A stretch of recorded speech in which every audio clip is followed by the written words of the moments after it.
Olá, muito boa noite para você que está chegando aí para acompanhar essa edição do Papo com Elas dessa sexta-feira, dia 24 de fevereiro. A gente está aqui a bancada feminina do antagonista, que muito bem representada, com a Kis Vasconcelos, com a Júlia Schiafarino, com a Marisa Vanzeller e eu sou Vanessa Lipelt. Ontem eu errei seu nome, né, Marisa? Te chamei de... Mariana. Tá bom, mas...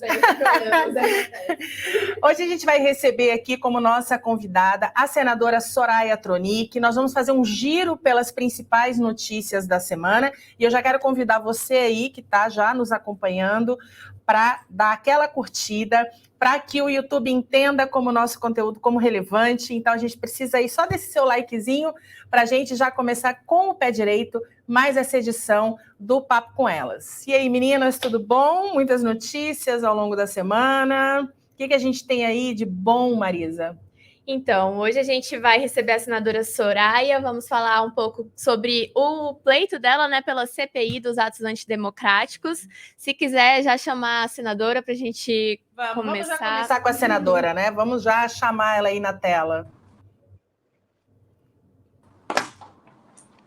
Olá, senadora, seja muito bem-vinda. Obrigada, meninas. Obrigada pelo convite para esse papo com elas, mas que eles também possam, né? E eles podem participar. Um prazer estar aqui com vocês. Sim, eles participam ali no chat, acompanhando, mandando perguntas, né? Então, ali é democrático. Aqui hoje o espaço é só das meninas, né? Só nosso. Só nosso. É isso. Senadora, a gente queria começar entendendo um pouco como que está a expectativa aí da sua atuação nessa nova legislatura, qual que vai ser o seu espaço, o seu posicionamento ali no Senado esse ano. Bom, Marisa, é um prazer, né, realmente aqui novamente estar com vocês. E eu estou com excelentes expectativas, principalmente porque tudo dando certo, né? Não começou ainda, mas eu volto a presidir uma comissão. A ideia é de que seja a Comissão de Agricultura e Reforma Agrária. E eu volto, assim, nesse momento aqui, nessa nova legislatura, cheia de vontade de tratarmos de questões que realmente importam para todos os brasileiros. O que importa para todos nós, independente de qualquer campo ideológico de qualquer cidadão brasileiro? A economia. Eu tratei muito disso na campanha. Eu trouxe uma proposta de reforma tributária, que é a reforma do Imposto Único Federal.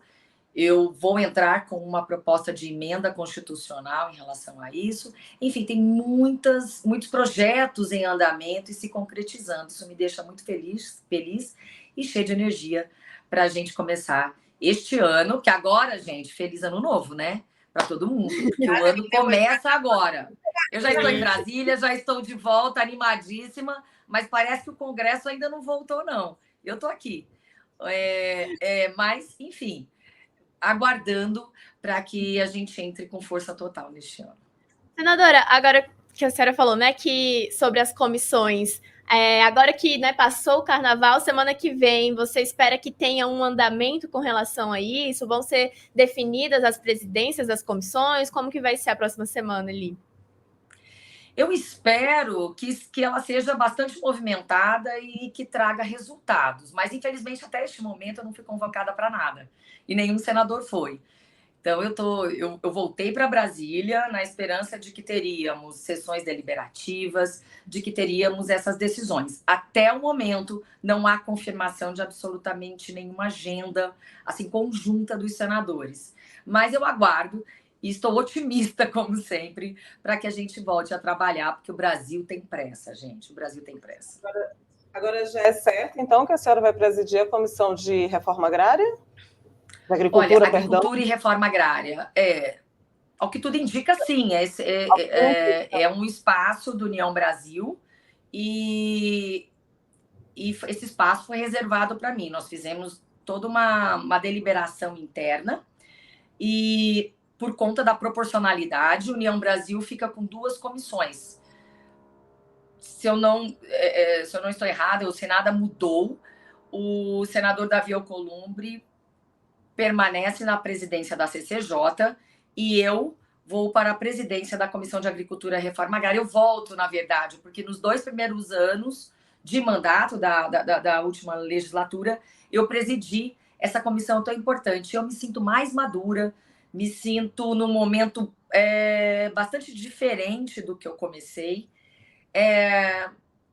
para presidir essa comissão. E, assim, estou bastante ansiosa, confesso para vocês, estou animada. Senadora, eu ia perguntar para a senhora foi presidente ali em 2019, né? O vice-presidente era o senador Luiz Carlos Reis. Agora, a senhora, então, retornando, o que a senhora faria de diferente? Quais são os desafios dessa vez? Olha, a gente, primeiro, a gente vai conseguir, naquele momento, o governo Bolsonaro estava iniciando, e eu peguei os 2 primeiros anos e peguei bem o início da pandemia. E aí tudo parou de uma certa maneira. Agora a gente vai poder ter uma análise mais minuciosa do que foi feito nesses últimos 4 anos dentro desse maior motor nosso, da nossa economia, que é o agronegócio. O que a gente vai poder fazer de diferente, eu acredito? Primeiro, que a gente vai poder entender o que foi feito nesses 4 anos dentro do Poder Executivo e o que foi feito dentro dos 4 anos também dentro do Poder Legislativo, porque eu assumi os 2 primeiros, depois foi o senador Assir Gurgax, que foi um excelente presidente da comissão, eu continuei como membro, e nós conseguimos deliberar na medida do possível, porque tivemos a pandemia. Realmente, os trabalhos ficaram mais difíceis, mas eu quero fazer um trabalho intenso, deliberar com a maior urgência possível, porque nós temos projetos de lei que precisam ter prosseguimento, porque o Brasil, como eu disse, o Brasil tem pressa. E, acima de tudo, ter uma palavra semanal ali para o agronegócio, para os grandes, para os médios e para os pequenos. E entender, dentro de todo esse contexto, porque a comissão também é de reforma agrária, o que foi feito, quantas propriedades foram titularizadas, tudo isso é muito importante, principalmente para que a gente possa se comunicar com todo o agro e com os pequenos, e dizer para eles, mandar essa mensagem para eles, que às vezes você pode ser um pequeno proprietário. Isso não significa que você deva ser um pequeno produtor. Nós precisamos crescer e avançar. Por quê? Porque o agronegócio é a força motriz da nossa economia, foi quem salvou, o setor que salvou o Brasil, que manteve a nossa balança superavitária e com todos os problemas que tivemos nesses últimos anos. Agora, o agro é um setor com o qual o PT costuma ter um diálogo, às vezes, ruidoso. Como é que a senhora pretende fazer essa interlocução com o governo? E aí eu aproveito para lhe perguntar, a senhora define como uma parlamentar de oposição, de centro, de situação? Júlia, eu sou uma parlamentar independente. Nesses últimos 4 anos, eu votei sempre com muita independência. Eu votei naquilo que eu acreditava e principalmente naquelas bandeiras com as quais eu me comprometi durante a minha campanha em 2018. Eu sou absolutamente independente e sou liberal na economia. Eu acredito que realmente haja muito ruído. Nesses últimos 4 anos, a gente vê muitos produtores rurais preocupados, porém, eles se esqueceram que eles chegaram até 2018, até o final de 18, começo de 19, numa situação nem um pouco diferente, né, do que eles chegaram, do que eles viveram anteriormente. E lembrar também que este setor é o que mais teve subsídio do governo federal anteriormente. O Plano Safra é um plano que vem se desenvolvendo e vem crescendo junto com o produtor rural de maneira exuberante. Outros setores da economia, como a indústria e o comércio, reclamam, e eu pude perceber isso agora nessa campanha de 2022, que esses setores estavam assim à míngua, e nós precisamos entender o que acontece, a posição de cada um neste país. E então eu vou continuar agindo, Júlia, com muita independência, não decidi, não me coloquei à disposição de nenhum dos dois candidatos, do B ou do L. Eu dizia, né, que o Brasil não tem só dois lados, o Brasil tem também o lado dos brasileiros, é o lado que eu estou. E eu não optei por nenhum lado no segundo turno, justamente para respeitar o povo brasileiro e aquelas pessoas que votaram em mim. Elas têm consciência. Então, o que eu quero é somar e ajudar o Brasil na pauta que interessa para os brasileiros. Senadora, eu gostaria de fazer uma perguntinha para a senhora. A senhora fala no agronegócio, e a gente sabe que o agronegócio é o maior exportador de commodities, né, do Brasil. Mas, por outro lado, nós temos a agricultura familiar, que 70% dos alimentos que são consumidos no país são produzidos pela agricultura familiar. Nós temos aí 2 pontos. Como é que a senhora vai equacionar, equilibrar aí a defesa em termos de lei, tanto para a agricultura familiar quanto para o pessoal do agronegócio? Pois é, a gente precisa lembrar que a nossa produção interna, quem nos dá todo esse suprimento é a agricultura familiar. E a agricultura familiar, principalmente agora num governo de esquerda, tem muito a ver com reforma agrária. E o que nós precisamos cuidar é da regularização fundiária, porque a reforma agrária lá atrás, promovida pelo governo PT, entregou a posse de terras, mas não entregou o título. E aí, o subsídio sempre foi dado para os médios e os grandes, para quem podia dar uma garantia. Nós reformamos boa parte disso, mas nós precisamos nos ligar. Por quê? Porque hoje a gente anda pelo Brasil e conhece assentamentos em que essas famílias estão assentadas há cerca de 30 anos, porém sem dignidade alguma. Elas não têm o título da terra. E aí elas pagam juros em bancos, no CPF delas, o juro é muito caro, elas não podem sequer dar garantia de suas terras. O que eu vou fazer é cobrar o governo federal para que dê continuidade à titularização dessas terras. Isso é de extrema importância, porque não adianta você colocar as pessoas na posse e não dar dignidade. Assentamentos inteiros com muitas famílias vivem na pobreza há muito tempo. E eu tenho trabalhado nisso, tenho principalmente dedicando emendas para assentamentos. E eu tenho um projeto piloto no município de Miranda, no assentamento Bandeirantes. E essas famílias são cerca de 60 famílias. E aí eu mandei emenda para o Instituto Federal, que está realizando um programa de piscicultura e hidroponia nesse local, dando, inclusive, um apoio administrativo. Construiu com eles uma cooperativa e está ensinando eles administrativamente, né, e ajudando, inclusive, na venda desses produtos. Isso é um projeto piloto. Por quê? Porque a ideia sempre foi levar prosperidade para essas famílias da agricultura familiar. Mas uma coisa é você jogá-las nessas terras e não dar a elas um mínimo de dignidade, que é o título da terra e subsídio. E aí, o Plano Safra ajudou médios e grandes. Nós precisamos equalizar tudo isso e dar a dignidade que esses pequenos produtores precisam. Então, é trazer a equalização aí do nosso agronegócio e fazer com que as pessoas, os brasileiros em geral, compreendam o que é isso, né? E que possamos levar o que interessa para todos nós, né? A independência econômica e a prosperidade para todos eles.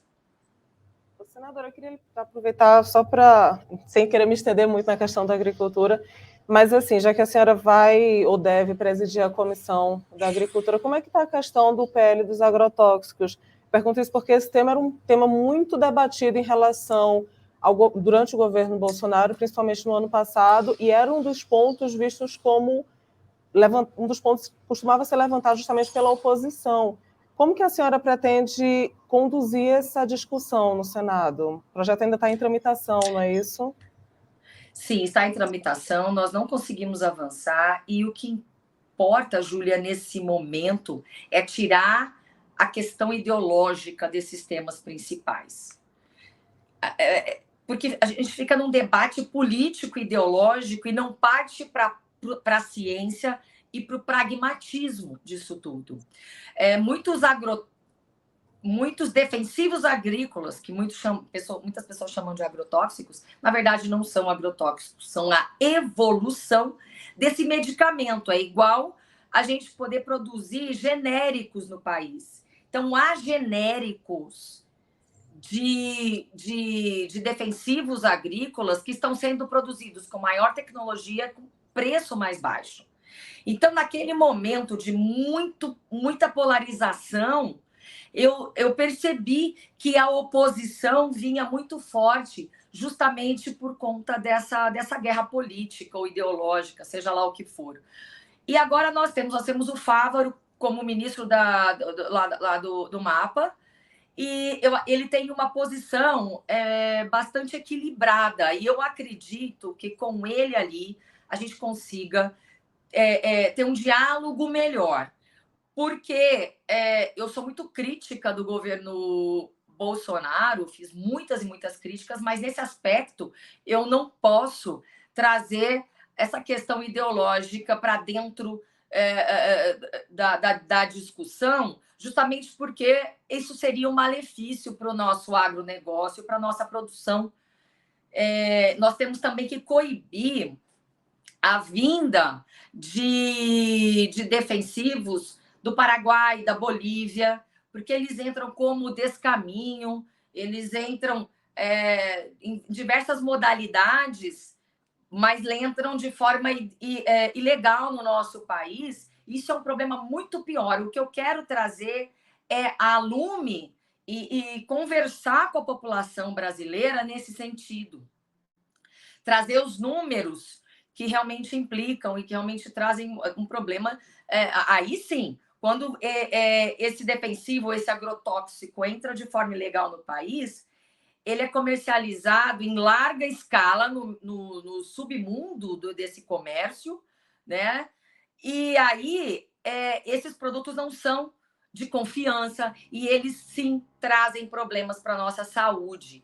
Então é um mundo que ninguém está vendo. Enquanto a gente não libera ou não coíbe a entrada ou a permanência de defensivos agrícolas que comprovadamente já não são tão bons quanto aqueles que estão sendo desenvolvidos agora nos últimos anos. Então, muitas vezes é uma evolução daquele medicamento. Eu estou tentando traduzir. É igual medicamento para nós humanos ou veterinários. Então, tem muita tecnologia envolvida aí. Se a gente não coíbe os anteriores e traz novos, que são mais avançados em tecnologia, a gente não avança.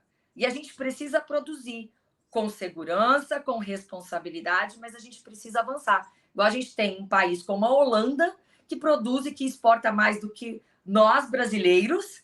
Por quê? Porque eles investem em tecnologia e são absolutamente defensores do meio ambiente, por mais que tenham desmatado tudo, né? Então, não queria nem adentrar nisso.